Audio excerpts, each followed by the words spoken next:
தமிழ்நாட்டு மக்களின் நலன் காக்கும் திட்டங்கள் தொடர்ந்திடும் என புத்தாண்டு செய்தியில் குறிப்பிடப்பட்டிருக்கிறது. எல்லாருக்கும் எல்லாம் என்கிற திராவிட மாடல் ஆட்சி இலக்கணமாக கொண்டு அரசு செயல்பட்டு வருகிறது எனவும் முதலமைச்சர் மு.க.ஸ்டாலின் குறிப்பிட்டுள்ளார்.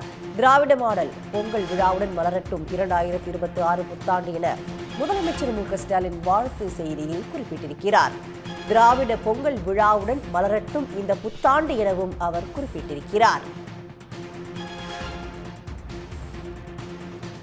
தமிழ்நாட்டு மக்களின் நலன் காக்கும் திட்டங்கள் தொடர்ந்திடும் இந்த புத்தாண்டு எனவும் அவர் குறிப்பிட்டுள்ளார்.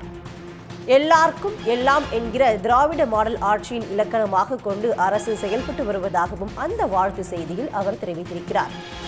இது பற்றி விரிவான தகவலை தர காத்திருக்கிறார் செய்தியாளர் ஹரிஹரன். தமிழ்நாட்டு மக்களுக்காக தமிழ்நாடு முதலமைச்சர் மு.க.ஸ்டாலின் அந்த புத்தாண்டு வாழ்த்து செய்தியில் என்ன வெளியிட்டிருக்காரு, என்ன குறிப்பிட்டிருக்காரு?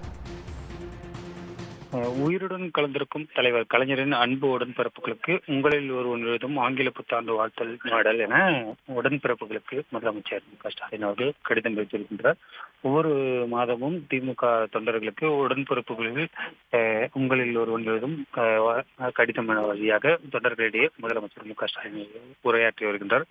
அதன் அடிப்படையில் உலக மக்கள் அனைவருமே ஒவ்வொரு புத்தாண்டு பிறப்பையும் நம்பிக்கையுடன் எதிர்பார்க்கின்றனர். தமிழ்நாட்டு மக்களின் நம்பிக்கை மிகுந்த புத்தாண்டாக 2026ஆம் ஆண்டு நிச்சயமாக அமையும் என்ற உறுதியினை வழங்கி உடன்பிறப்புகளுக்கும் பொதுமக்களுக்கும் புத்தாண்டு வாழ்த்துக்களை தெரிவித்திருக்கிறார்.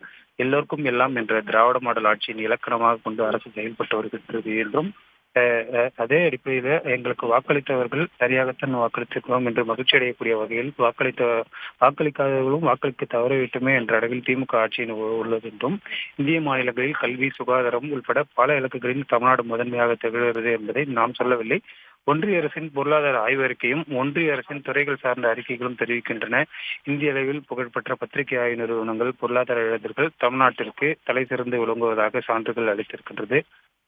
தமிழக மக்கள் இருக்கக்கூடிய பொறுப்பு இருக்கும் ஒவ்வொருவருக்கும், அதாவது மக்களுக்கு செய்ய வேண்டிய பொறுப்பை ஒருவனாக நான் ஒருபோதும் தட்டி கழிப்பதில்லை. கொடுத்த வாக்குறுதிகளை மீண்டும் நிறைவேற்ற வேண்டிய கடமை இருந்து ஆளுங்கட்சி நிம்மதியாக தனது பணிகளை கவனிப்பதும் எதிர்க்கட்சி களத்தில் நின்று போராடுவதும் தான் அரசியல் நீடிப்பு என்றும், ஆனால் தமிழ்நாட்டில் எதிர்க்கட்சி சரணாகதி அடைந்து சாய்ந்து கிடக்கிறது என்றும் ஆளுங்கட்சியான திராவிட முன்னேற்ற கழகம் தான் தமிழ்நாட்டை ஒன்றிக்கும் ஒன்றிய பாஜக அரசு தொடர்ந்து உறுதியாக போராடி கொண்டிருக்கிறது. கடந்த 5 ஆண்டுகால ஆட்சியும் நமக்கு உரிமை போராட்டம் தான் என உடன்பிறப்புகளுக்கு புத்தாண்டு வாழ்த்துக்களுடன் முதலமைச்சர் மு.க.ஸ்டாலின் பல்வேறு கருத்துக்களை தெரிவித்துள்ளார்.